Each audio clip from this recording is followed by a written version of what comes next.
চেয়েছেন। দলের প্রাথমিক সদস্য পদ আছে, দল ত্যাগ করেন নাই। 70 অনুচ্ছেদ তখনই আকর্ষিত হবে যখন দল ত্যাগ করবে। ডেপুটি স্পিকারও তাই।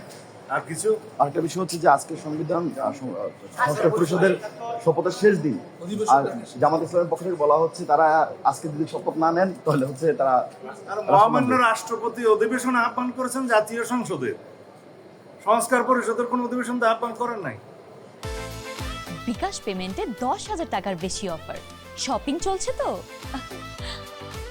আমরা জাতীয় সংসদের অধিবেশন এখন অংশগ্রহণ করছি সাংবিধানিকভাবে। এখন জুলাই জাতীয় সনদ উইদিন ব্র্যাকেট সংবিধান সংস্কার পরিষদ, সেটার সদস্য হিসেবে কেউ কেউ শপথ নিয়েছেন। এটা সাংবিধানিকভাবে বৈধতা চ্যালেঞ্জ হয়েছে, মনে হয় জুডিশিয়ারিতে আছে, জারি হয়েছে, সেটা জুডিশিয়ারির বিষয়। তবে কনস্টিটিউশনালি সেরকম কোনো পরিষদের অস্তিত্ব তো আমাদের সামনে নেই।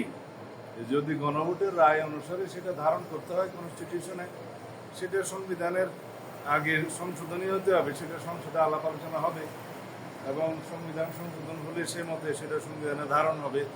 তারপরে যদি পরিষদ হয়, তারপরে যদি ফর্ম হয়, যদি শপথ গ্রহণ করতে হয়, সেটা তারপরের ব্যাপার। ধন্যবাদ।